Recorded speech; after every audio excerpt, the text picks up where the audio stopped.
This is the Ranger Report Podcast. News, insights, predictions, interviews, and information about the Texas Rangers from the major leagues to the minors.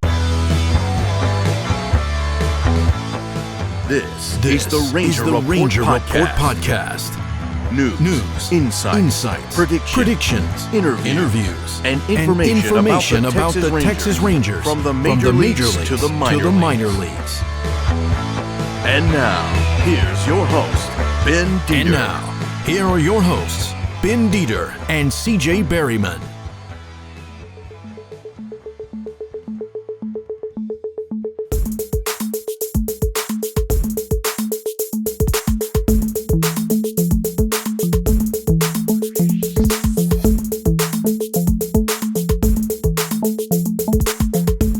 Hello, everybody, and welcome to the Ranger Report Podcast. I am Ben Dieter. You can find me on Twitter at BDieter75. I am CJ Berryman. You can find me at CJB_RR on that twit box. And we are joined by the Rangers' number 6 prospect today, Justin Foscue. Justin, how you doing, man? Doing good, guys. Thanks for having me on. Yeah, well, pleasure to have you. We're really glad to have you on the show. So anyway, how are you feeling after the first month of the season? Yeah, I feel good. Body feels good. Mind feels good. I think the only thing I can do is just keep going with that. I mean, it's a long season, so you just got to prepare every day. And I think I'm doing a good job so far. And you were saying, you were just saying today that you had you guys had the day game 11 o'clock this morning when you guys played. So is it rough I know it's rougher for catchers and pitchers, but like for you guys to get used to a doubleheader and then turn around and playing a day game, does that take a toll on you after a while? Yeah, absolutely. My body's hurting right now, to tell you the truth. Day games aren't so bad, but like when we played a doubleheader, the doubleheader started at 4 o'clock. So we played 2 and then you get a quick turnaround and you got to play at 11 a.m. That's a pretty tough task. It's 3 games in basically 24 hours. So yeah. That's always tough. Yeah, it's a lot of work. And people like me will probably say, oh, yeah, but you get to play baseball. But that don't mean you don't get tired. I mean, it's a physically demanding deal. But so, are you a goal setter? And if so, what are some of your goals that you set before the season to start? Yeah, I'm a goal setter. I always set goals for myself before the season.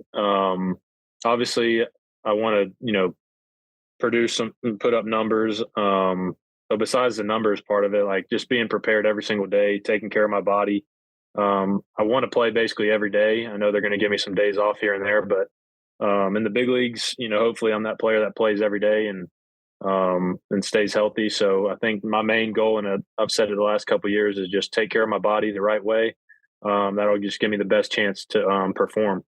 Yeah, the best ability is availability, right?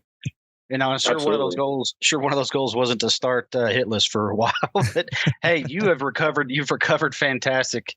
And so what was your focus when that was going on? And was any teammates giving you a hard time just trying to keep you loose? Or, how was that? I know mentally it can be a challenge, but obviously, if you just keep doing what you can do and what you're capable of doing, then, things are going to work out the way they should. Yeah, absolutely. And I think I've struggled in my career before. So, going 0 for 17 or whatever it was, like I wasn't panicking at all. I was still hitting balls hard right at people. And to me, like when I'm at the plate, I can only control so much. So if I'm hitting the ball hard right at people, like I can't be upset with that. So the numbers don't really support that. But baseball is such a tough game. Like the numbers don't say everything. Yeah. Last year in June, I think I went 1 for 25 or something like that, and that was for the first time in my career where I in a month was dang, I'm really going through it right now, and I got out of it and I finished strong. So I've been there before, and I think it's important that I've been there before. And I think every player is going to go through something like that in their career. And it's just about how you respond to it. And this game will tear you down very quickly. So I think it's about how you respond to stuff like that and responding to adversity. Damn them atom balls. Exactly. Yeah. All right. So what does the offseason look like for you, Justin? What did you do this last offseason? Do you travel? Do you go home? Do you stay around the complex? And I know they have you probably on some sort of workout routine, but sort of what does an offseason look like for you? Yeah. So since I've been drafted, no off season has been really like simple. But this one was probably the most like, so I got married in October. So right after the season, I got married. Me and my wife moved out to Arizona, and I specifically did that just to get in the warm weather, put myself in a good position to train in the right atmosphere. So I trained at the spring training complex all off season, and that was great for me. Me and her went on a honeymoon. So like this off season, we were doing a lot of stuff, but I was mainly in Arizona besides all that, and was training basically from middle of November to when spring training started. So I think that's what I'm going to do this off season too, is just stay in Arizona. And because me and her love Arizona. She loves being out there in the warm weather, dry heat. So I think it's a good spot for me. So that's what I'm going to be doing this off season too. Rock on, man. So what was he keeping her happy is obviously very, very high on the priority list. But yeah, I'm from Amarillo, Texas, and it's dry over here. You played in Amarillo a couple times, didn't you? Oh, I loved playing in Amarillo. Oh, you love that ballpark, don't you? Hitters love that ballpark. Zach Kent hates that ballpark, man. And ask him about that. I don't doubt it. I was playing second base when he was having that game, and it just seemed like miss hit after miss hit, and it just homer after homer.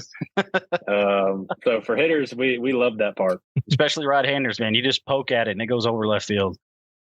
Absolutely. I mean, you just hit it in the air, it's a homer anywhere. So yeah, that thin air we have here. Yeah, absolutely. I got a humidifier going next to me because I talk all day. I'm an insurance agent, and now I'm talking now, so I got a humidifier to keep my throat going. But anyways, what was the experience of winning it all last year with Frisco?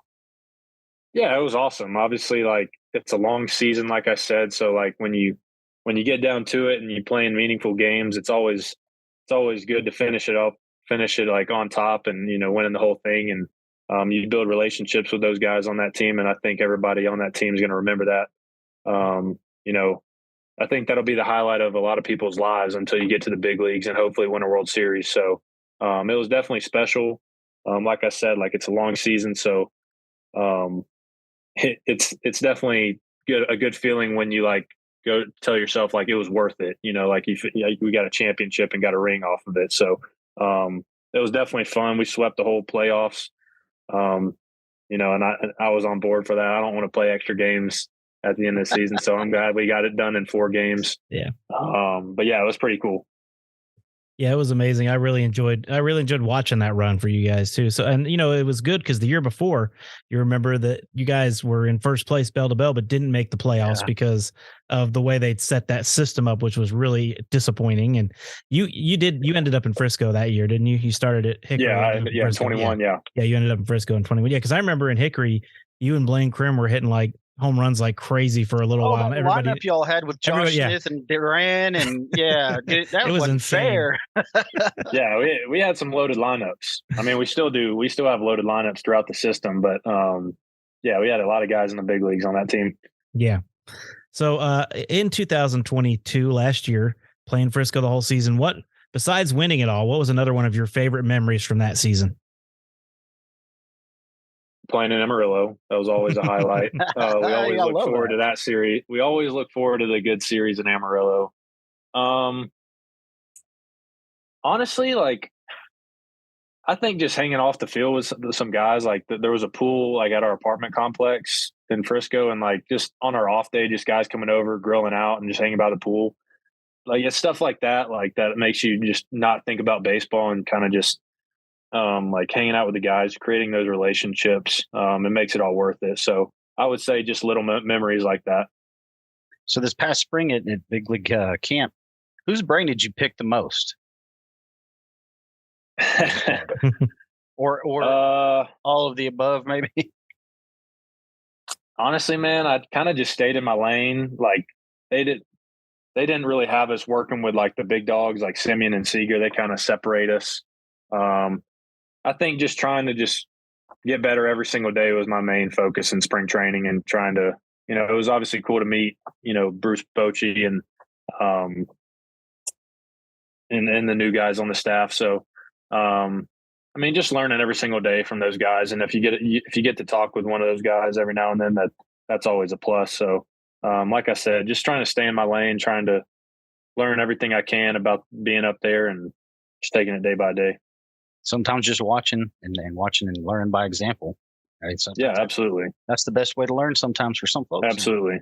I totally agree with you on that. It does kind of seem like Round Rock and the Rangers are mirroring each other this year. Both of you are off to pretty hot starts. Both of you, the Rangers and your club, are off to pretty hot starts. And you've seen guys come up and down so far in your league. Taylor Hearn's down with you guys right now. And, Yeri Rodriguez is up. But it's been an interesting season so far for you guys because you never seem out of a game. Do you kind of feel that way in games? No matter how far behind you guys are, you never seem like you're out of a game. Absolutely. I was just telling somebody today, like, I think our record's like 20-9 right now, but I was like, we got a pretty dang good team. Yeah.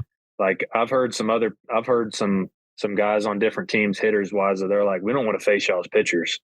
So our pitching staff is, up there with the best, and our lineup's loaded, like I said, 1 through 9. So, and that's a testament to our, like the staff with the Rangers, like creating a plan for all of us hitters that, when a new pitcher comes in, we got a good plan to beat them. So just tip our cap to them just to help us prepare for the game. Yeah, I see what you mean. And I wanted to ask you one more thing before we're going to let you go here in a minute, but you've been behind Cody Bradford watching him pitch. What is so different about him, and why is he? I know he had a bad outing his last one. Would you say a bad outing? I wouldn't even say it was his ERA. Bad outing. I gave up. Yeah, bad outing for him. He probably would have felt it like it was a terrible outing, but his ERA finally peaked over 1. So what has it been like watching him, and what's he doing that's just confusing the heck out of everybody he faces? Well, I think he mixes his pitches pretty well, and he's got good stuff. He's got good life on the fastball. But I think he just fills up the zone. He throws strikes. He has good command of all of his pitches. And as a hitter, if I'm in the box and the pitcher's mixing pitches, throwing strikes, that's tough. And when he's got a plan on how to attack each hitter he faces. So like he knows what he's doing, and it's easy to play behind because, like I said, like he works fast, he throws strikes. That keeps all the defenders in the game. So he's very easy to play behind, and I'm happy for him for having a good start to the season. Yeah, and you mentioned pitchers, and Zach, we mentioned him. He's on the IL right now, and so that's another one you can add to the list later on. That's highly effective. Zach was our what did we call him last year, Ben? The Ranger Report. Well, okay, he came on with us. Prospect of the year. Okay, yeah, he came on with us one time on game day, which we were shocked that he wanted to come on game day, and he had a fantastic game. So he texted and said, "Can I come back on next week on my starting day?" So he started. I think we had him on 3 or 4 times. It was a month in a row. It was 1 month straight. And so he kept texting, "Hey, can I come back on my?" We were like, "Sure." And then he had that Amarillo game. Yeah, and I was supposed to go cover that one, and got tied up. I cannot remember what was going on with me, but I got tied up and couldn't go. I was supposed to go meet up with him and maybe come by the hotel and say hi or something. But he was on with us quite a bit during that when he was rolling. But Justin, if you hit 5 home runs tomorrow, you're welcome back anytime. So. Oh yeah. Hey, if I hit a home run or 2 tomorrow, I might be calling y'all. All right. Hey, so we're up for it, man. We're up. All right. Well, now you're really on the hot seat. This is the final question, and it's always the one I save for everybody, at least the first time they get on with us. And I just got to ask, are you ready?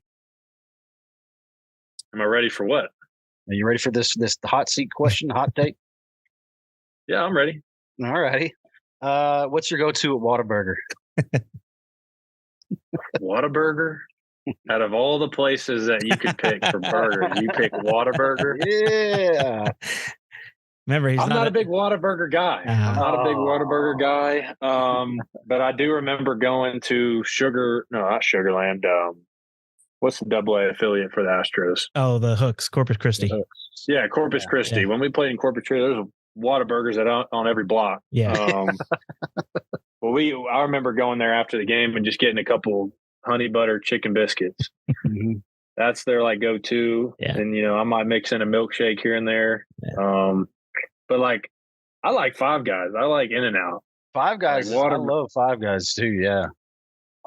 So but, they say you're supposed to, if you like Whataburger, you're supposed to hate In-N-Out and the opposite, but they're both good burgers. Yeah. So I like them both. yeah.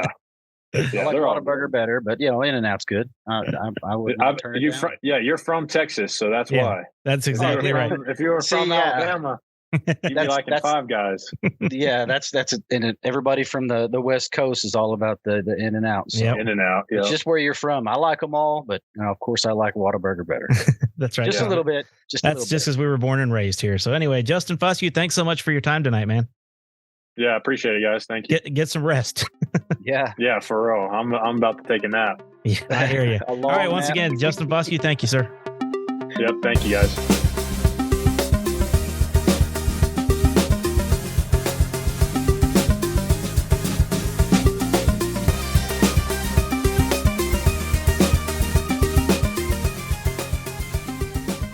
All right, thanks again to Justin Foscue, the Rangers' number 6 prospect, for joining us. I enjoyed the conversation with him, CJ, and now let's get into a little minor league talk tonight. Let's start where we just were with Round Rock Express, who had, like he said, 3 games in the last 24 hours.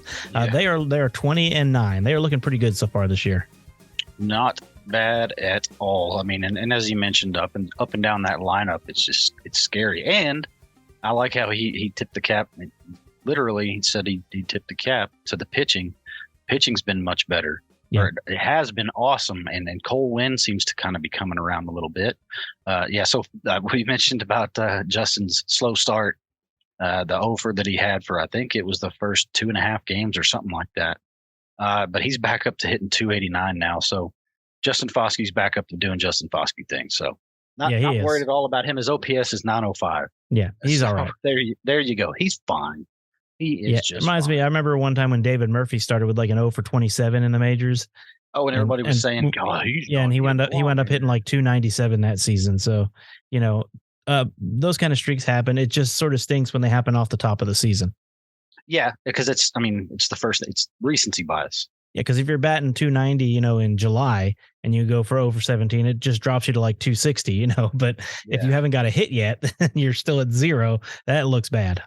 Yeah, and let's see, we're going to talk about some other folks, such as Sam Huff.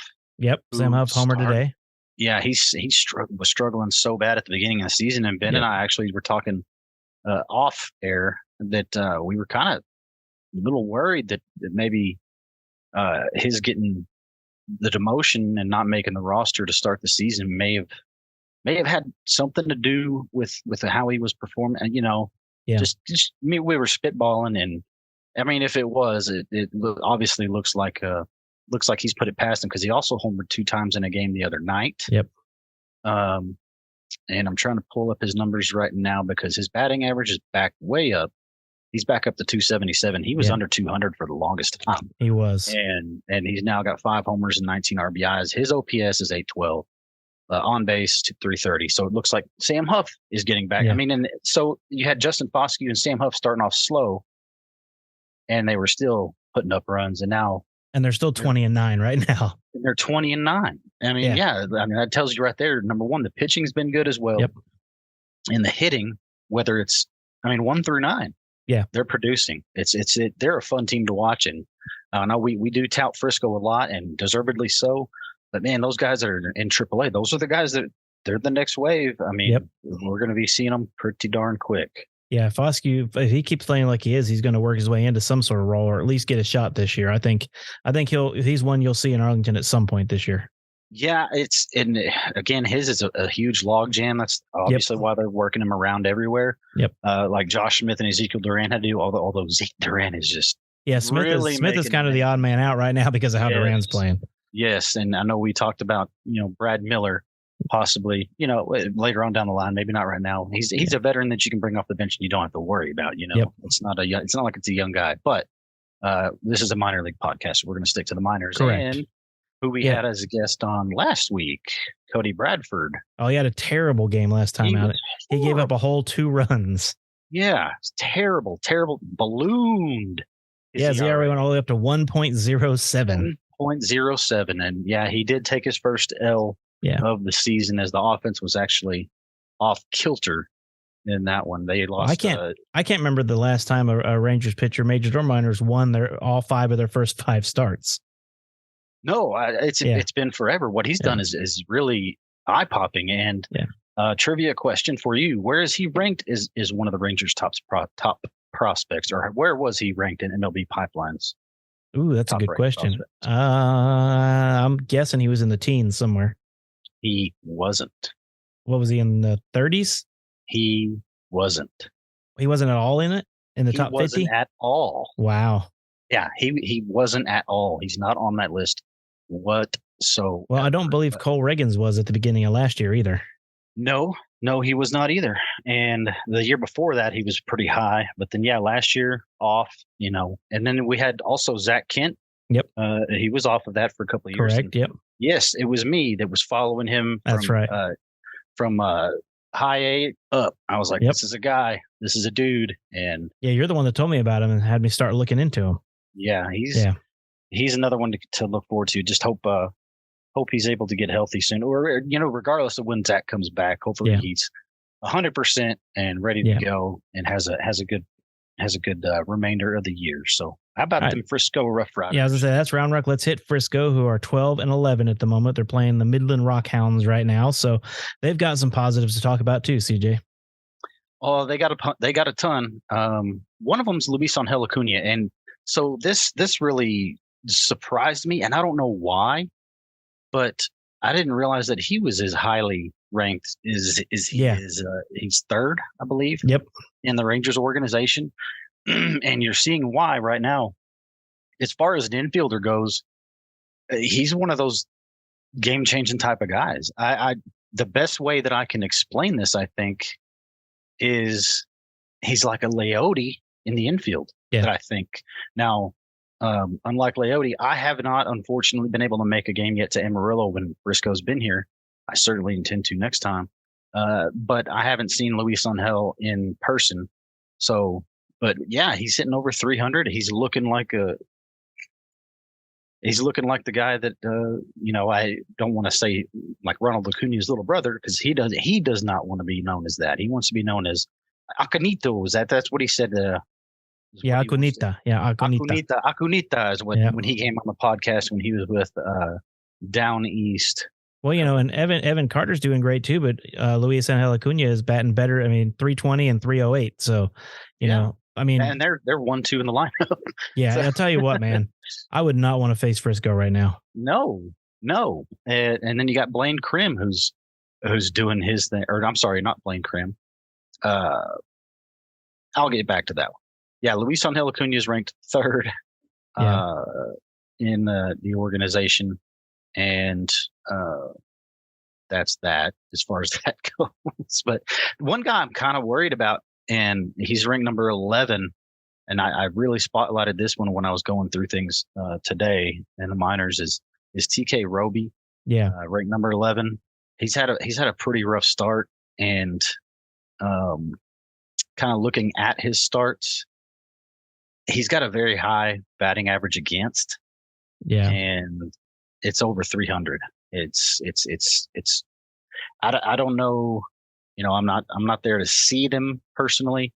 Hopefully I'll be watching them here pretty quick. Yeah, but when you're 1 and 2 guys, TK Roby and Jack Leiter, they've combined to give up 33 runs so far on the season, 18 and 15 respectively.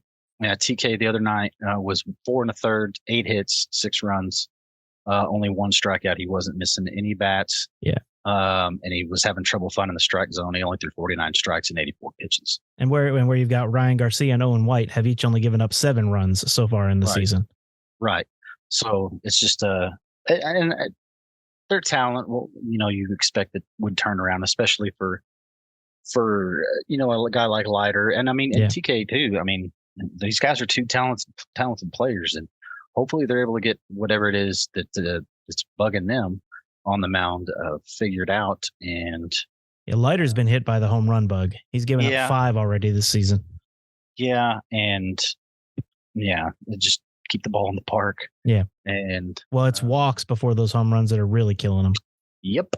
He's putting guys on base, giving free passes, not even having them lift the bat, and And yeah, then whenever you're wild and whenever the opposing pitcher is wild and you're the batter and you can go up there and say, hey, I'm going to make him throw strikes. And when he throws a strike, I'm going to kill it. It makes it easier. It makes it easier to slug. So definitely does. Yeah. So, but again, I don't think you are either, but at this moment, I'm still not worried about Jack. I think he'll get it together, but it is a little concerning his second year in Frisco to see him struggling so much. Yeah, it is. And you hope that having that experience last year for the entire year in AA would be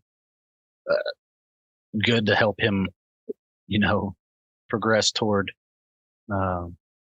just progress. Yeah. Just progress, period. And right now it hasn't happened, but nope. It's not to be expected to continue. Nope. And same thing with TK. Yep. All right, let's move down to Hickory, who is also 11-10 right now. They have a guy, CJ, that we've had on the show before going for them on the hill tonight, and that's Mitch Bratt, who is 0-0 with a 2.25 ERA so far this season. That's one thing I wanted to talk about with Hickory. It looks like really their pitching has been very good. It's just been the hitting they've never been able to match. If they pitch badly, they pitch really badly and they don't hit. Now, if they hit terribly, then they don't. It's vice versa. They haven't had like a real good complete game as far as hitting and pitching goes. Last night, a guy that I've been watching and who I'm probably going to be watching, he's on Zach Kent watch. Is going to be Larson Kindreich. Yep. He obviously still on a pitch count limit right now, but he went 4 innings the other night, allowed just 2 hits, 1 walk, struck out 6, and he only threw 58 pitches, 36 for strikes, and that got him through 4 innings. He's at a 2.57 ERA right now. That's pretty dadgum good. And hey, shortstop Max Acosta. Yeah. He's hitting 353 now, y'all, with a 421 OBP. Yeah. Well, I mean, if you talk about, 3 for 4 the other night, you know. But if you look at the pitching, you got to remember you got Kumar Rocker, who leads the team with 29 strikeouts. Mm-hmm. And then Josh Stefan, who's someone that people have been talking about, has 26 strikeouts. That's who I was about to bring up, yeah. Yep. Josh Gavin Stefan. Collier, Larson Kindreich, Mitch Bratt. They've got a really good rotation going right now. But yeah, Josh, talk about Josh Stefan a little bit. Yeah, so this guy, I was researching him earlier, and I didn't realize he wasn't drafted.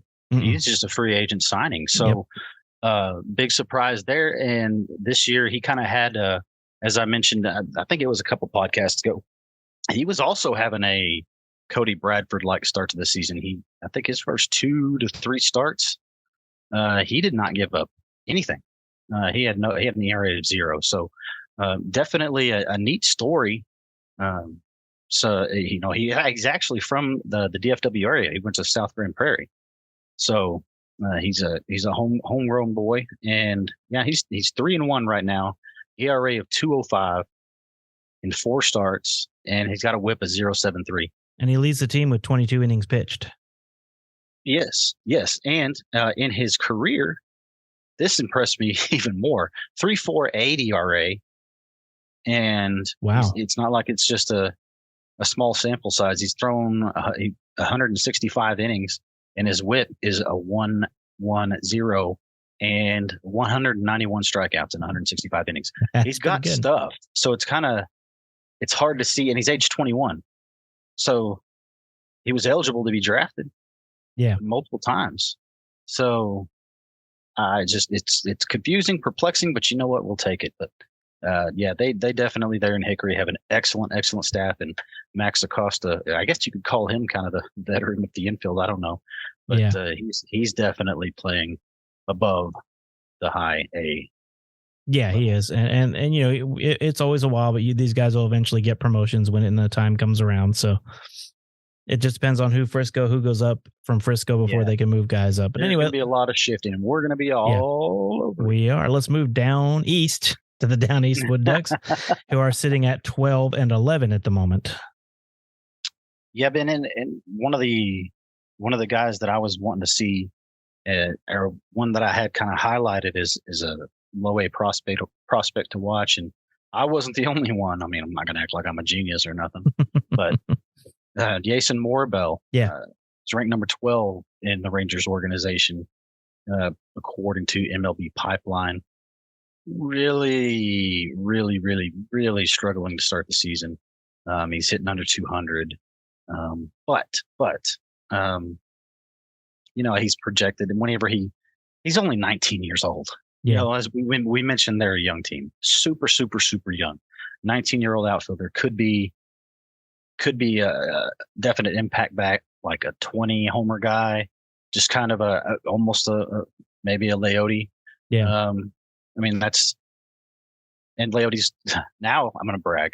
Leote is doing what I've seen Leote do in person in Frisco. Now you're getting to see the Leote that everybody has been talking about, which everybody was expecting to happen sooner rather than later, but it's better that it happened at all, because it looked like there for a while, man, we may have lost him, but he didn't have the jerks and Profar effect, No. So, but Jason Morabel, just give him time.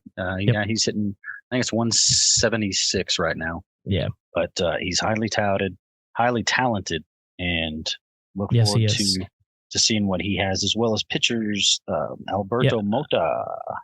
Yep. For one. And I was going to say, and remember the big guy name there is Brock Porter. He's in Downey's, who has 19 strikeouts already this season. Yes, I was about to bring that up. He's kind of good. He's ranked number 5 in the organization. He's ranked above Kumar Rocker. Well, he has 19 strikeouts in 12 innings. Yes. That's good. At last I checked. Talent-wise, he's better than where he's pitching. Yeah.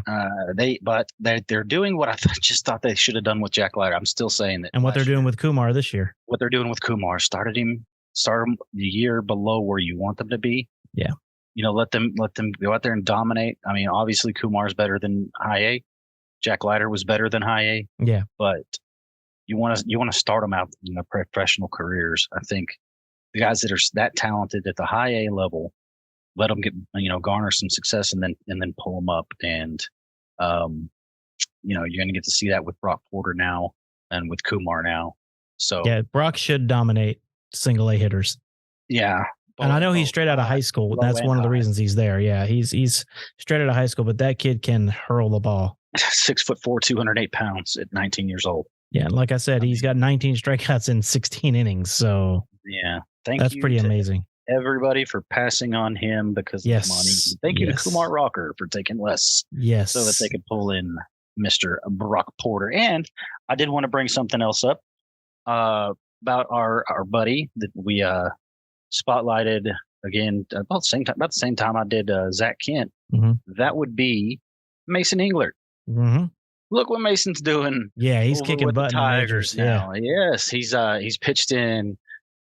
He's had one bad outing, but 9 games. He's not starting right now. He's coming out of the pen, but he's 1-1 in 18 innings pitched, 16 strikeouts, and a whip of 104. So good for Mason. Yep. For number 1, getting selected in the Rule 5 draft. Number 2, making the 40-man, or not making the 40-man, making the 25-man for Detroit.